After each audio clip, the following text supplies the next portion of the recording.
Hermanos, buenas noches. Vamos a continuar con lo que estábamos viendo acerca del combate espiritual. El apóstol Pablo nos exhorta a fortalecernos en Cristo.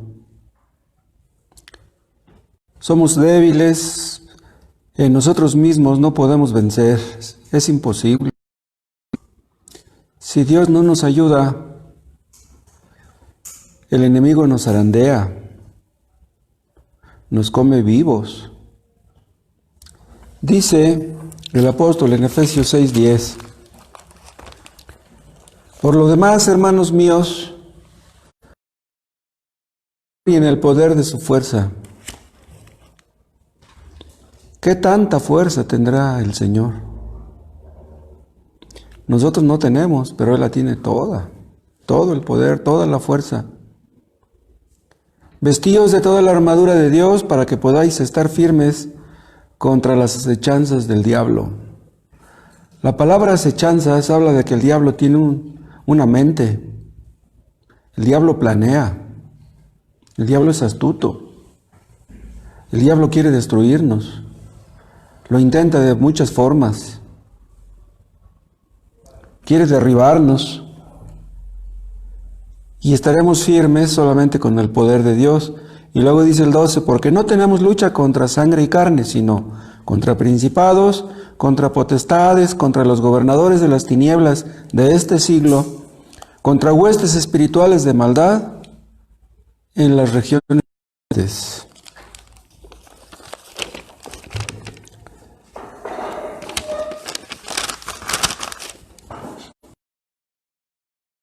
La pasada, ¿por qué Dios permite que Satanás trate de destruirnos? Satanás hace alarde de su poder, pero Dios permite eso. Y tiene diferentes motivos para permitirlo. Los motivos es que Dios permite que Satanás nos ataque para demostrar que el poder de Dios es más grande que el poder de Satanás. Nosotros no somos dualistas, no creemos en dos poderes parecidos. Faraón le dijo a Moisés: ¿quién es Jehová para que yo deje ir a su pueblo? Pero Dios le demostró a Faraón que su poder, el poder de Faraón, no era nada delante de Dios. Y aunque Satanás tiene mucho poder, de todos modos es nada delante de Dios. Nosotros creemos en un Dios todopoderoso. Y Dios permite que Satanás nos acose también. ¿Saben para qué? Para castigar el pecado. Parece increíble, pero así es. Dios odia el pecado. Pero muchas veces no lo ubicamos. No nos damos cuenta del pecado que mora en nosotros. Entonces Dios permite que Satanás nos tiente para que ubiquemos ese pecado. Que si no lo ubicáramos, no lucharíamos contra él. Entonces, ¿qué es lo que hace Satanás? El trabajo sucio. O sea, Satanás saca a relucir nuestro pecado, pero no Dios. Entonces, Dios usa a Satanás para que veamos el pecado. ¿Y saben también para qué lo permite? Para aumentar nuestro gozo. ¿Qué es lo que impide nuestro gozo? Nuestro pecado. Si no mortificamos nuestro pecado, estaremos insatisfechos, quejumbrosos, estresados, enojados, molestos, inquietos. ¿Se acuerdan ustedes que Pedro negó a Cristo? Cristo ya sabía que Pedro lo iba a negar.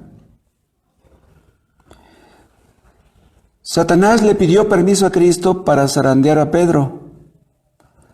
¿Qué sucedió cuando fue zarandeado? Que se sintió miserable, lloró amargamente. ¿Pero qué sucedió después de aquella zarandeada? Que Pedro salió perfeccionado, salió purificado como el oro. O sea, la zarandeada, aunque le hizo llorar, le ayudó. Lo que Pedro hizo no estuvo bien. Lo que hizo Pedro fue reprobable. Pero Dios sacó algo bueno de eso. No debiéramos desear ser zarandeados. Pero si es necesario, seremos zarandeados.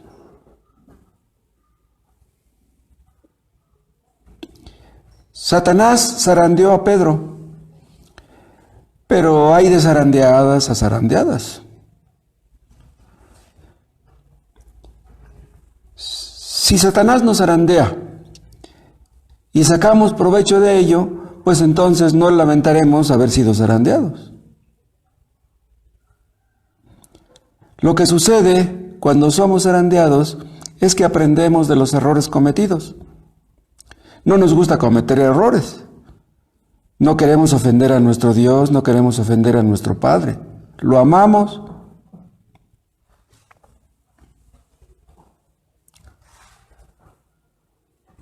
Dios no solamente permite que los creyentes verdaderos sean zarandeados. Bueno, en realidad, acuérdense ustedes que Satanás no sabe bien quiénes son los creyentes verdaderos. No sabe más que nosotros. Nosotros no vemos el corazón de las personas, Satanás tampoco. Satanás zarandea no solamente a los creyentes verdaderos, también a los que quieren serlo. Hay personas que quieren ser cristianas, que leen la Biblia, que tienen una religión, y Satanás odia a esas personas. El diablo hace todo lo posible porque no leas la Biblia, pero si la lees, a fin de cuentas no es tan importante.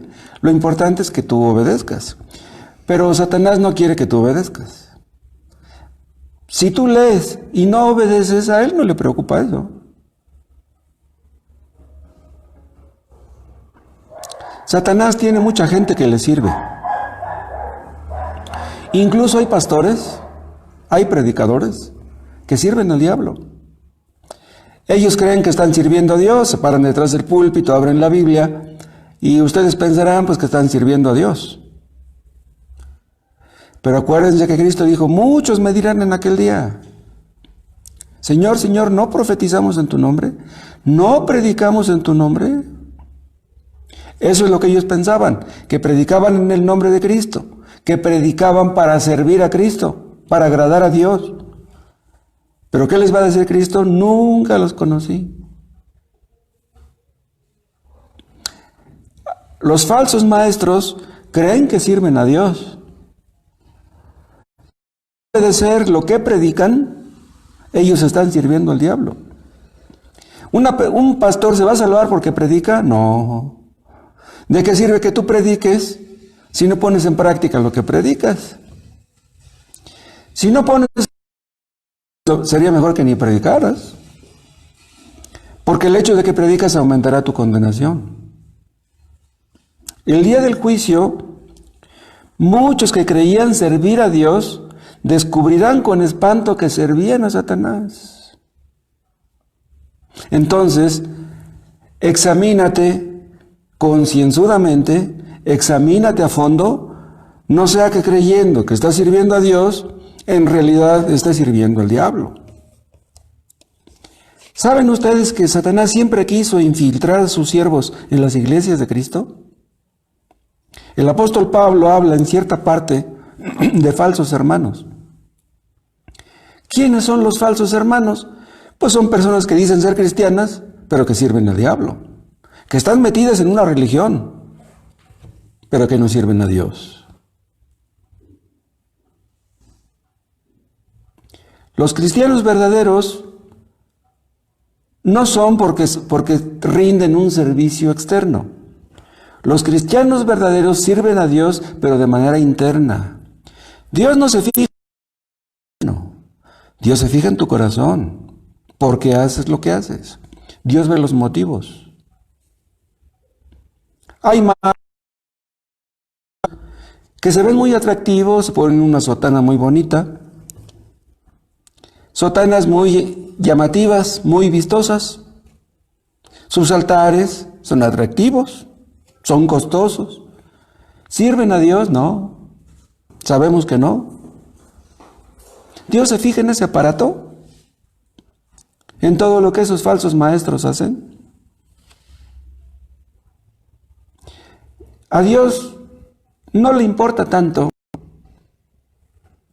permítanme decirlo, si ustedes llegan temprano al culto o si dan dinero de ofrenda. Dios ve tu corazón. Si llegas temprano al culto, ¿por qué llegas temprano? Si das una ofrenda, ¿por qué la das? Dios ve los motivos por qué haces lo que haces. A algunos cristianos les gusta mucho aprenderse versículos de memoria. Está bien.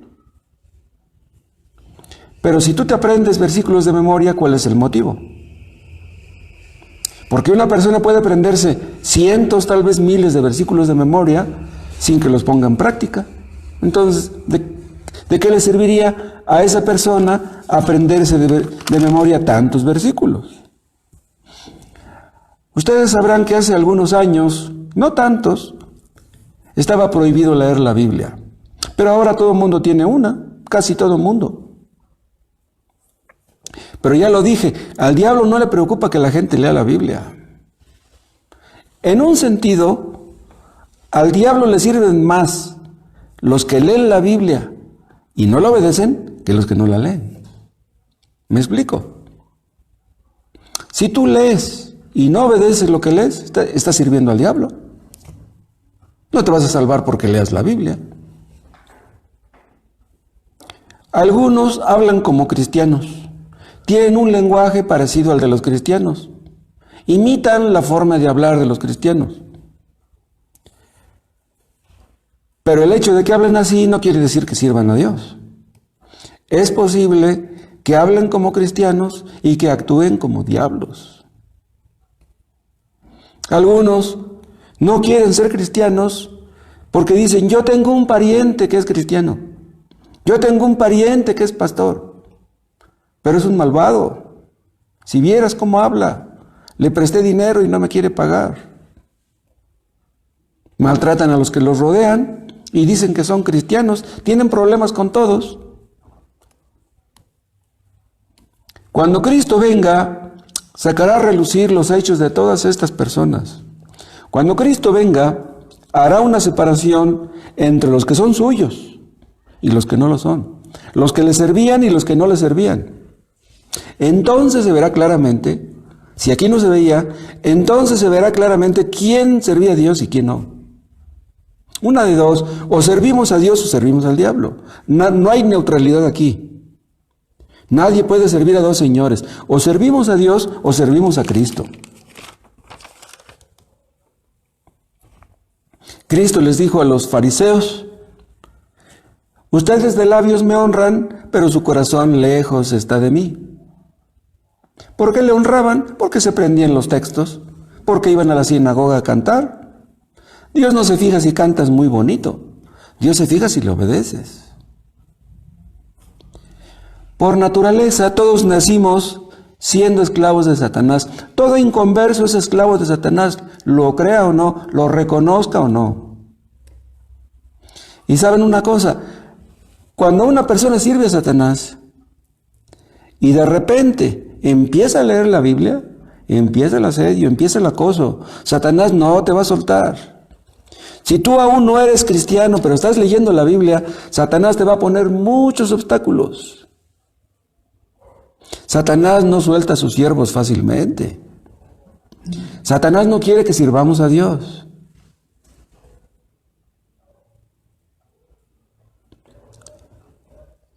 Cuando estábamos lejos de Dios, cuando no creíamos en Cristo, nuestro corazón estaba duro, duro como la piedra, como la roca.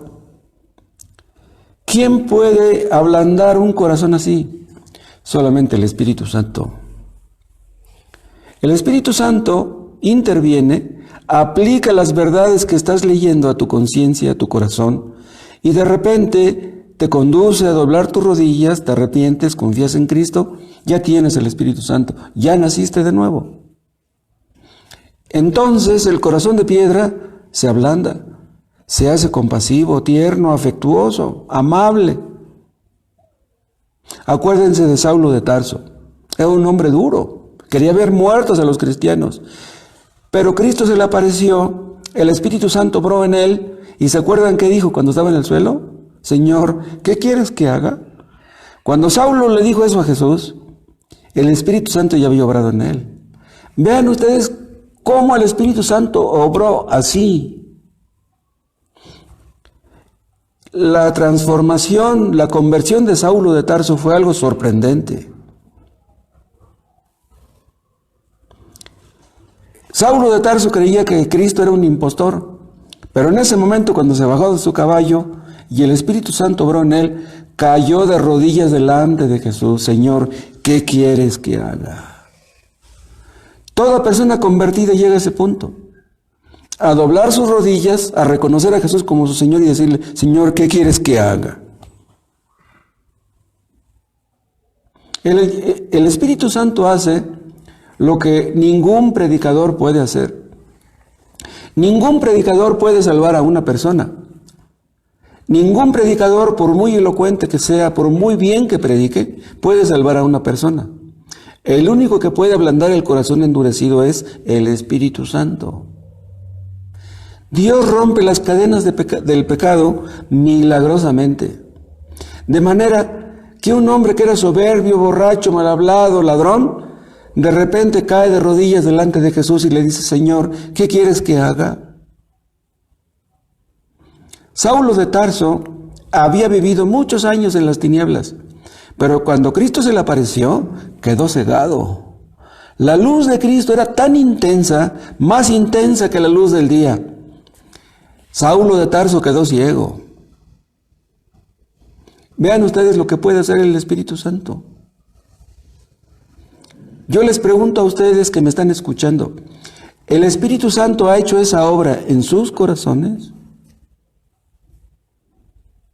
Cuando una persona es convertida, suceden cosas increíbles. Es un milagro. Nos da mucho gusto ver cuando una persona experimenta un cambio de ese tipo, porque pues eso es un milagro. Eso es algo que no vemos todos los días. Que Dios nos conceda ver eso todos los días, pero no lo hemos visto aún. El Espíritu Santo obra en la mente de la persona, en toda su personalidad, en su voluntad, y de repente nacemos de nuevo. Y todo lo vemos de manera diferente. Somos nuevas criaturas en Cristo. Sentimos, hermanos, que las cadenas del pecado, terribles cadenas, quedan rotas. El dominio del pecado queda roto. Y ya no podemos ser esclavos del pecado como antes. Cristo nos libra del dominio del pecado. No nos libra de la presencia del pecado, ¿sí? Pero ese pecado que mora en nosotros ya no nos domina.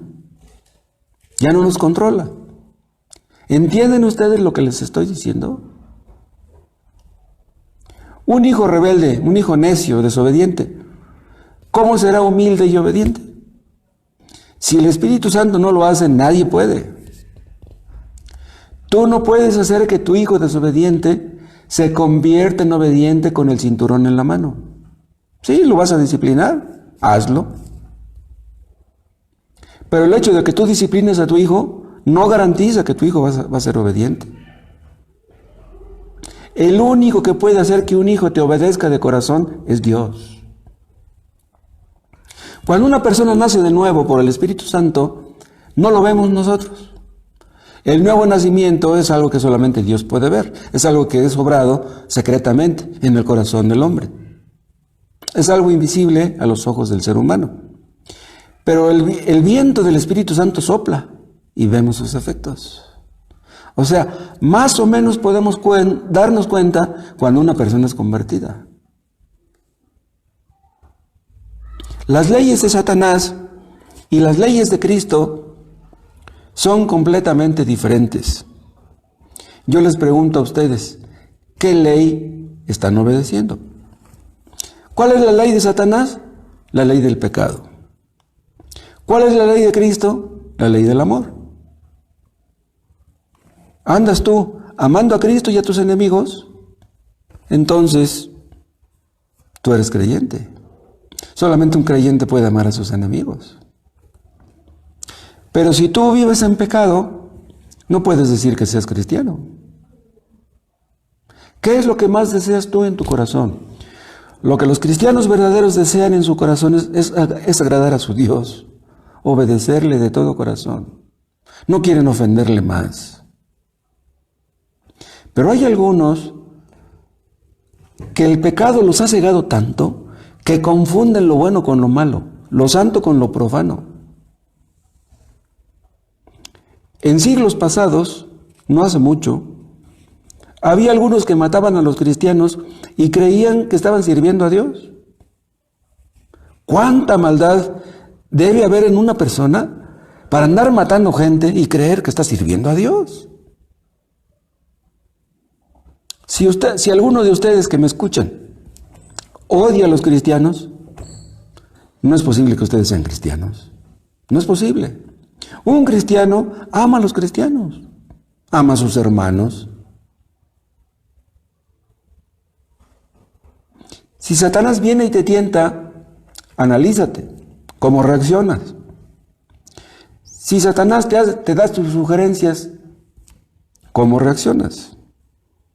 Si de repente viene una tentación a ti, ¿qué haces? ¿Qué hacen los cristianos cuando viene la tentación? Se agarran de Cristo.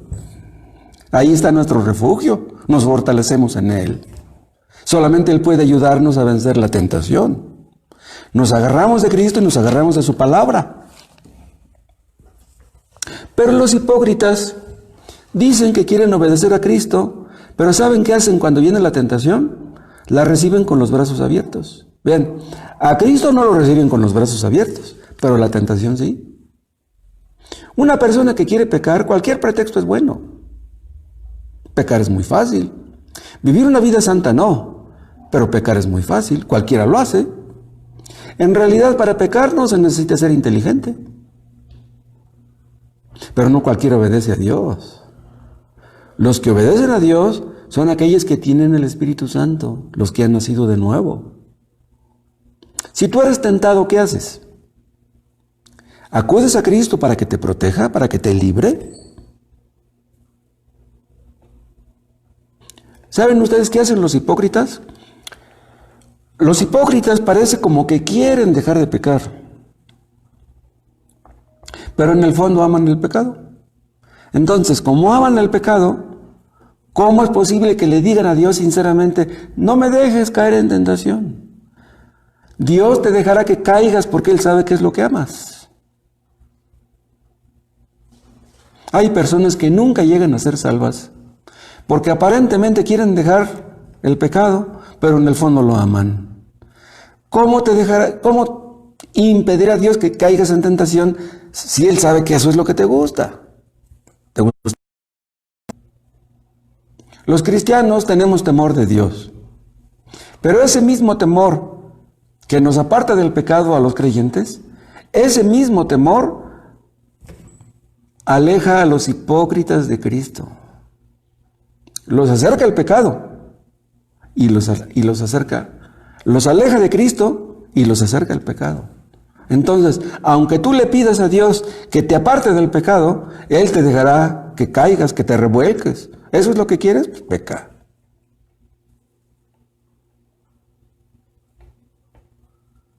Los cristianos sabemos que hay cosas sucias en nosotros, sabemos que hay pecado en nosotros, pero no amamos eso. No queremos pecar. Queremos ser limpiados cada día. Señor, no me dejes caer en tentación. Y cuando se lo decimos, somos sinceros. No queremos esconderle algo a Dios. Ni podemos ni queremos. Y si Dios nos libra de tentación, ¿qué haremos? Estaremos muy agradecidos. En cambio, un hipócrita se siente mal cuando no se sale con la suya. Porque ¿qué es lo que anhela? Pues salirse con la suya. En el fondo no quiere hacer la voluntad de Dios, quiere hacer la suya. Es posible que una persona no caiga en tentación una vez. Es posible que no caiga en tentación una segunda vez y que se sienta confiada. Pero espérate la tercera. ¿Qué vas a hacer ante otra tentación que te sobrevenga después? ¿No caíste y te jactas de eso? En lugar de jactarte, deberías estar agradecido y humillarte. El diablo sabe lo que nos gusta. El diablo sabe de qué pie cojeamos. Pero no solamente Dios sabe de qué pie cojeamos, no solamente Satanás sabe de qué pie cojeamos, Dios también. ¿Y a quién es a quien debemos temer? Pues es a Dios. Dios sabe muy bien qué es lo que nos agrada. Si tú no caes en tentación y se lo agradeces a Dios, Él sabe lo que hay en tu corazón. Tú le alabas sinceramente, le alabas de corazón cuando Él te libra. Si tú suspiras por ser librado de tentación, Él te librará, porque Él es todopoderoso. Es por eso que nos fortalecemos en Él. Contra el pecado no podemos, pero con su ayuda sí podemos. En cambio, si lo que tú anhelas en el fondo de tu corazón es pecar, Él lo sabe y te dará eso por lo que tú suspiras. A un cristiano le da mucho gusto ver que los demás se salvan, que las almas se salven. ¿A ti te da gusto eso? ¿Que los demás se salven? ¿Te da gusto que los demás dejen el pecado? Si hay un hermano que lleva mucho fruto, eso debiera darnos mucho gusto. Si tú ves que hay un cristiano que es un mejor cristiano que tú, ¿te dan celos? Eso debiera darte gusto. Siempre habrá cristianos que sean mejores cristianos que nosotros. Los celos entre hermanos no caben.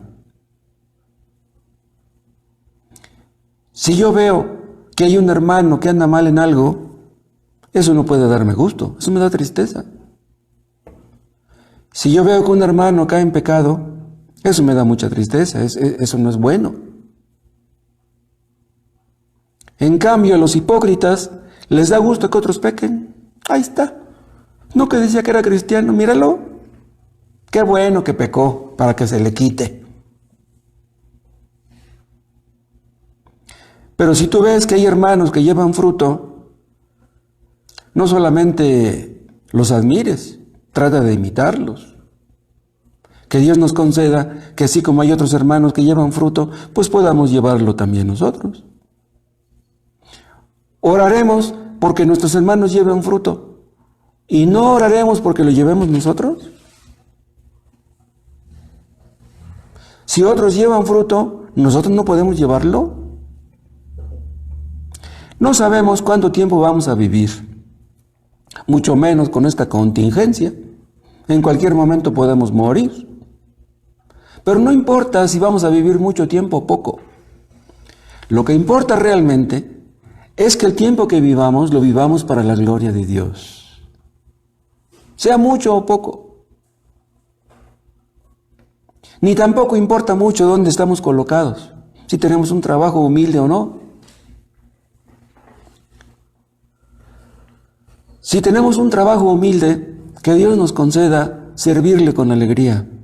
Ahí donde estamos, donde Dios nos ha puesto. En el lugar donde estamos trabajando podemos servir a Dios. Y eso es lo que debemos buscar, servirle. Es lo único que cuenta en la vida, servir a Dios. ¿De qué sirvió haber vivido 100 años y no haberle servido? Lo único importante en este mundo es servir a Dios. Y Dios nos da esa oportunidad. Debemos aprovecharla, porque esa oportunidad ya no va a volver. ¿Cuánto le debemos a nuestro Señor y Salvador? ¿Y cuándo le vamos a pagar? Hermanos, no debemos pensar servir a Dios más adelante, hagámoslo ahora. Dice el apóstol Pablo, redimiendo el tiempo porque los días son malos. Son malos para otros y en un sentido para nosotros. Pero si Dios nos da la oportunidad de servirle, Dios ayúdanos a hacerlo. Y glorificaremos tu santo nombre. Hermanos, si hemos nacido de nuevo, somos hijos de Dios y nunca dejaremos de serlo, nunca, nunca. Miraremos a Cristo y le serviremos en la gloria eternamente. ¿Se imaginan qué honor es? Si ustedes han nacido de nuevo, hermanos, tienen lo que millones de personas no tienen. Ya les cayó el 20 acerca de que son escogidos de Dios. Pero ¿cómo es que Dios nos escogió a nosotros? Yo no puedo creer eso. ¿Ustedes lo creen? ¿Ustedes entienden eso?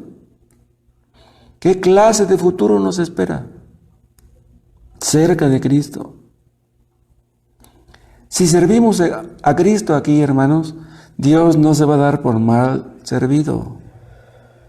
Yo honro a los que me honran, dice el Señor. Servimos a Cristo aquí y más le serviremos allá. Hermanos, no dejen de orar los unos por los otros, no dejen de orar por los que predicamos. Sostengan los brazos del predicador. Los predicadores se cansan. No dejen de orar por ellos. Acuérdense que la oración del justo puede mucho. Cristo conoce nuestro corazón, conoce nuestras debilidades. Oremos unos por otros, hermanos. A Dios le complace que le sirvamos. A Cristo le gusta, le agrada. Él no está para servirnos a nosotros, pero Él no se dará por mal servido. Vean, esto parece una cosa, pero no lo es. Hermanos, si nosotros no le servimos, ¿quién lo va a hacer? ¿Los inconversos? Santo Dios, danos tu gracia para servirte como mereces, para servir a Cristo. Oh Dios, que sigamos las influencias, las dulces influencias de tu Espíritu Santo. Ayúdanos a servirte con alegría, líbranos de cobardías y de egoísmos. Danos valor, danos sabiduría, danos gracia. Danos tu ayuda para que nos fortalezcamos en Cristo. Ayuda a nuestros hermanos y que veamos salvos a nuestros hijos y a los que nos rodean. Te lo pedimos en el nombre de Jesús. Amén.